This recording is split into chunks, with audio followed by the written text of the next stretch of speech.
देखिए, कहते हैं ना कि किसी भी चीज़ को लेकर अपने मन में इतनी ज़्यादा उम्मीदें बनाकर ना रखें कि बाद में अगर आपको वो चीज़ ना मिले तो उसको लेकर बहुत ही ज़्यादा आपको तकलीफ़ हो, बहुत ही ज़्यादा दुख हो। ऐसे ही अभी रेट कट को लेकर हुआ है। देखिए, इससे पहले मैंने आपको एक वीडियो बनाकर दिया था जिससे मैंने आपको ये बताया हुआ था कि भाई एमपीसी की मीटिंग होने वाली है 7, 8, 9 को। ये मीटिंग समाप्त हो जाएगी, 9 के बाद वो रिज़ल्ट आएगा और देखना ये रहेगा कि भाई 9, 10 के 8, 9 के बाद मतलब रिज़ल्ट कब आता है। तो फाइनली वो मीटिंग समाप्त हो चुकी है, उसके रिजल्ट आ चुके हैं। अब उसमें जो कुछ खास पॉइंट्स है उसके ऊपर हम बात करेंगे, जैसे देश की इन्फ्लेशन को लेकर, रेट कट को लेकर, जीडीपी ग्रोथ को लेकर। इसके अलावा और भी बहुत सारी बातें इस वीडियो में होने वाली है। साथ ही 2 सेक्टर्स ऐसे हैं जहां पर हो सकता है थोड़ी सी बुराई वहां पर देखने को मिल सकती है। वो कौन सा सेक्टर है, उसके बाद और भी दूसरी जानकारी क्या है, इन तमाम तर मुद्दों पर आज के इस वीडियो में हम बात करने वाले हैं और टोटल हम उन चीज़ों को कवर करने की कोशिश करेंगे जो हमारे लिए इम्पोर्टेंट है एमपीसी की मीटिंग में। तो वीडियो बहुत ही इंटरेस्टिंग होने वाली है। एक लाइक कर दीजिए, शेयर कर दीजिए। चैनल को अगर अभी तक आपने सब्सक्राइब नहीं किया है तो चैनल को ज़रूर सब्सक्राइब कर लीजिए। देखिए, बीच में मार्केट 4-5 दिन गिर रही थी। उस टाइम पे मनी कंट्रोल ने अपने एक रिपोर्ट में ये भी कहा था कि अगर आरबीआई चाहे तो मार्केट को उठा सकती है। उस टाइम पे मार्केट गिर ही रही थी। वो क्यों कह रही थी मालूम है? उसका मतलब क्या था? मनी कंट्रोल का मतलब ये था कि भाई अगर रेट कट कर दे, जैसे मार्केट में गिरावट हो रही है लेकिन आरबीआई अगर रेट कट कर दे तो यहाँ से मार्केट ऊपर की तरफ जाएगी। मतलब ये गिरावट जो हो रही है ये गिरावट होनी बंद हो जाएगी, मार्केट मतलब रिकवरी जोन में आने लगेगा। समझ रहे हैं?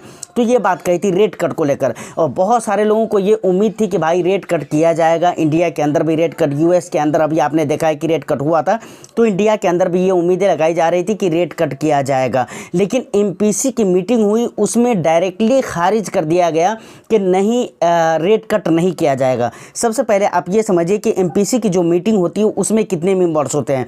सर, उसमें 6 मेंबर्स होते हैं, जिसमें से 5 मेंबर्स मतलब 6 मेंबर्स होते हैं और कहीं पर भी अगर कहीं पर 10 मेंबर्स है, कहीं पर 70 मेंबर्स है, 50 मेंबर्स हैं, तो देखा यह जाता है कि मैक्सिमम जो मेंबर्स हैं वो किस चीज़ को लेकर वोट कर रहे थे। एमपीसी की मीटिंग की अगर मैं बात करूं तो 6 मेंबर्स होते हैं एमपीसी में, लेकिन वहां पर 5 मेंबर्स ने कहा कि भाई रेट कट करने की ज़रूरत नहीं है। सिर्फ एक मिस्टर कुमार जी ने कहा था कि 2.5 बीपीएस के अकॉर्डिंग, मतलब 2.5 बीपीएस के हिसाब से रेट कट होना चाहिए। बाकी 5 मेंबर्स ने कहा नहीं, रेट कट करने की ज़रूरत नहीं है। इसीलिए ऐसा लग रहा था, बहुत सारे लोग ये कह रहे थे कि भाई रेट कट हो जाता तो अच्छा होता, लेकिन बहुत सारे लोगों को ये भी उम्मीद थी कि रेट कट करने के मूड में नहीं है। और मैं वीडियो में बोला हुआ भी था कि रेट कट करने के मूड में नहीं है आरबीआई, वही हो गया। अब रेपो रेट की अगर बात की जाए तो रेपो रेट वैसे ही है जैसा कि पहले था। रेपो रेट क्या था पहले? 6.5%। रेपो रेट कहते किसको है? देखिए, रेपो रेट ये बहुत सारे लोगों को पता भी नहीं होगा। जैसे हम बहुत सारे, हम में से बहुत सारे लोग ऐसे समझते हैं कि भाई बैंक, अगर हम लोन लेते हैं बैंक से, चाहे वो कोई भी बैंक हो, एसबीआई हो, एचडीएफसी हो, एक्सिस हो, या उसके अलावा आईसीआईसीआई हो, या इसके अलावा कोई सा भी बैंक हो, तो हम जो बैंक से लोन लेते हैं तो बैंक कौन सा पैसा हमारे को देती है? बहुत सारे लोगों को पता नहीं होगा। बहुत सारे लोगों को ये लगता है कि भाई बैंक के पास जो एफडी और आरडी के पैसे आते हैं ना, तो उधर से एफडी आरडी में लोग करवाते हैं और वो पैसा हमारे को उठाकर बैंक दे देता है। भाई ऐसा नहीं है, सिर्फ उसमें से ही नहीं मिलता, बैंक को भी कुछ लोन लेना पड़ता है। समझ रहे हैं? बैंक को भी कुछ लोन लेना पड़ता है और वो लोन कहाँ से लेता है? आरबीआई से लेता है। समझ रहे हैं ना? अब देखिए, आरबीआई से जो बैंक लोन लेता है वो पहले कितने % पर ले रहा था? किस इंटरेस्ट रेट पे? 6.5% के इंटरेस्ट रेट पे ले रहा था। अब रेपो रेट भी कम नहीं किया गया है। समझ रहे हैं ना? रेपो रेट कम नहीं किया गया है, मतलब अभी भी 6.5% पर ही लोन लेना पड़ेगा बैंक को। और बैंक उतने पर अगर लोन लेगा तो भाई ये आगे कस्टमर को भी उसी हिसाब किताब से देगा। तो फाइनली रेपो रेट को भी चेंज वगैरह नहीं, कुछ भी नहीं किया गया है। तो ये बातें आपको क्लियर हो गई। अब देखिए, सबसे बड़ी उम्मीद जो थी ना रेट कट को लेकर, जो नहीं हो पाया है, तो ये आपको क्लियर हो गया। अब देखिए, दूसरे नंबर पे आ जाता है GDP growth. GDP growth financial year 2025 में कैसा रहने वाला है? तो आरबीआई की तरफ से जो बताया गया है वो बताया गया है कि 7.2% का जीडीपी ग्रोथ रेट रहने वाला है फाइनेंशियल ईयर 2025 की बात की गई है यहाँ पर, समझ रहे हैं ना। उसके बाद फोरकास्ट की अगर बात की जाए, फोरकास्ट बोले तो इन्फ्लेशन वगैरह की अगर बात की जाए तो वो भी सेम रखा गया है, उसमें किसी तरह के कोई चेंजेस नहीं किए गए हैं। जैसे इन्फ्लेशन रेट 4.5% फिनेंशियल ईयर 2025 में रहने वाला है। लेकिन वहीं पर अगर आप इन्फ्लेशन प्रोजेक्शन अगर देखना चाहें तो आप देख सकते हैं कि Q2 में आप फाइनेंशियल ईयर के Q2 में 4.1% रहने वाला है, वहीं पर फाइनेंशियल ईयर के Q3 में 4.8% रहने वाला है, और Q4 में 4.2% रहने वाला है, और Q1 में 4.3 रहने वाला है। फाइनेंशियल ईयर 2025 की बात की जा रही है, समझ रहे हैं। तो ये आपके स्क्रीन वगैरह पर भी आपने देख ही लिया होगा कि किस हिसाब किताब से कैसे कैसे रहने वाला है। आप इसे चाहे तो नोट वगैरह कर सकते हैं। तो फाइनली अक्टूबर के जो 7, 8, 9 को जो मीटिंग थी, इस मीटिंग में कुछ खास यहाँ पर नतीजा देखने को नहीं मिल रहा है। अब देखिए अगली जो मीटिंग होने वाली है, अगली मीटिंग दिसंबर में होगी, उसके बाद वाली जो मीटिंग होगी वो फरवरी वगैरह में, यानी 2025 के फरवरी वगैरह में होगी। तो देखिए अगली जो 2 मीटिंग है उसके बाद भी मीटिंग तो होती रहती है, तो उसके बाद जो मीटिंग होगी उसमें किस तरीके के नतीजे आते हैं। लेकिन फिलहाल अगर अभी के नतीजे की हम बात करें तो कुछ ऐसा खास यहाँ पर देखने को नहीं मिला है। अब देखिए यहाँ पर मैंने आपको शुरू में भी कहा था कि 2 सेक्टर्स ऐसे हैं जहां पर थोड़ा हो सकता है वीकनेस देखने को मिल सकते हैं। सबसे पहला सेक्टर हो जाता है फिनेंशियल और दूसरा सेक्टर हो जाता है बैंकिंग।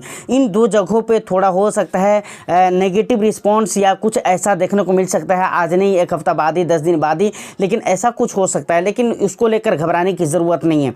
देखिए बार बार ये मीटिंग होती रहती है, डिसीजन वगैरह चेंज होते रहते हैं। अब देखिए रेट कट सबसे बड़ी उम्मीद थी, एमपीसी की मीटिंग के जो रेट कट थी, ये मैं तीसरी बार बोल रहा हूँ इसी वीडियो में, ताकि आपको इस बात को पूरी तरह से मैं क्लियर कर सकूँ कि भाई एमपीसी की जो ये मीटिंग थी ना, इस मीटिंग से बहुत ज़्यादा लोगों को उम्मीद थी कि मतलब रेट कट किया जाएगा। ये अलग बात है कि लोग इस बात को भी जानते थे कि आरबीआई इस मूड में नहीं है, लेकिन लोगों को लग रहा था कि होना चाहिए और होगा और होना चाहिए, ऐसा लोगों को लग रहा था। तो फाइनली यहाँ तक अगर वीडियो में आप पहुँच चुके हैं, तो अगर आप स्टॉक मार्केट में इन्वेस्टेड हैं और आपके पोर्टफोलियो में अगर फिनेंशियल सेक्टर के मतलब स्टॉक्स हैं या फिर बैंकिंग सेक्टर के स्टॉक्स हैं, तो आपको थोड़ा सा मतलब यहाँ पर चिंता की विषय ज़रूर है। लेकिन आप अगर बहुत ही लंबे समय के लिए निवेशित है तो मुझे नहीं लगता है कि फ़र्क पड़ता है, और ख़ास तौर से ये फ़र्क उन लोगों के ऊपर पड़ने वाला है जो ट्रेडर होंगे, समझ रहे हैं। वो थोड़ा हो सकता है उनको सोचना पड़े, और बिल्कुल सोचना पड़ सकता है, समझ रहे हैं ना।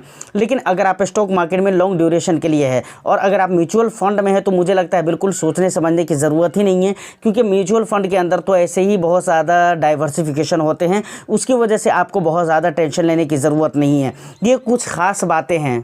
अब एक बात जो कल की वीडियो में मैंने कहा था और आज की वीडियो में भी कह देता हूं ताकि आप याद रखिए, लेकिन लोग ऐसी ही बात को भूल जाते हैं। वो ये याद रखना है कि अगर मार्केट में अगर किसी तरह का कोई रिस्पॉन्स देखने कोई नेगेटिव इम्पैक्ट देखने को मिलता है, तो आपको वहाँ पर बहुत ही ज़्यादा परेशान होने की ज़रूरत नहीं है। और देखिए मार्केट में हकीकत बताऊँ तो शायद आपको ख़राब लगेगा सुनकर, लेकिन हकीकत बताऊँ तो अभी भी करेक्शन की ज़रूरत है। और याद रखिए मार्केट जितना ज़्यादा करेक्ट होगी उतना ज़्यादा मार्केट अच्छे लेवल का ग्रोथ दिखलाएगी उस करेक्शन के बाद, समझ रहे हैं। तो हकीकत अगर पूछे तो स्मॉल कैप और मिड कैप को आज भी करेक्शन की ज़रूरत है, जबकि करेक्ट हो चुकी है मार्केट काफ़ी हद तक के, और काफ़ी रिकवर भी हो चुकी है, दोनों कुछ हो चुका है। लेकिन अभी भी ओवरऑल अगर देखें तो स्मॉल कैप और मिड कैप को खास तौर से करेक्शन की ज़रूरत अभी भी है। तो खैर शॉर्ट ड्यूरेशन में क्या होगा नहीं होगा उसको लेकर ज़्यादा चिंतित होने की ज़रूरत नहीं और बहुत ज़्यादा सोचने की ज़रूरत नहीं। बस एक ही बात याद रखिए कि आपको लॉन्ग ड्यूरेशन के लिए जाना है और लंबे समय के लिए जाना है, तो आप बिल्कुल इन्वेस्टेड रहें, समझ रहे हैं। नहीं तो ऐसे में अगर घबरा कर और जल्दीबाजी में अगर आप म्यूचुअल फंड के अंदर या फिर स्टॉक के अंदर